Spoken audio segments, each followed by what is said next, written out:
ఎట్లు నెత్తి వస్తున్నా మీరు ఎట్లు కామెంట్ చేయరు. పొద్దున్నే నేను లంచులు పిల్లలకు ప్రిపేర్ చేసి బాక్సులు పెట్టేసి వెళ్ళిపోతాను అనమాట. వెళ్ళిపోయి పిల్లలు స్నానం చేసుకొని పూజ చేసి వెళ్ళిపోతా.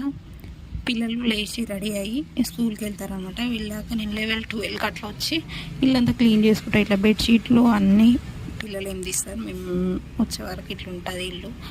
అన్నీ క్లీన్ చేసుకొని కిచెన్ కూడా క్లీన్ చేసి బెడ్షీట్లు అవన్నీ తీసేసి వాషింగ్ మిషన్లో బట్టలు కూడా వేసుకొని మళ్ళీ 2 hours అట్లా టైం పడుతుంది. ఇదంతా వేసుకునే వరకు తినేసి మళ్ళీ హోటల్ దగ్గరికి వెళ్తాను అనమాట. వెళ్ళి అక్కడ పనులు చూసుకుంటా మళ్ళీ 5కి వస్తాను అనమాట. ఎక్కడికి వెళ్ళినా ఇంట్లో పని అయితే తప్పవు కదా మనకు, ఇట్లా ఉంటుంది మనతోని.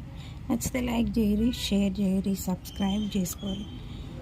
ఓకే, ఇట్లుంది వచ్చినప్పుడు అట్లా ఉండే, ఇప్పుడు ఇట్లుంది చూడండి, అట్లుంటుంది.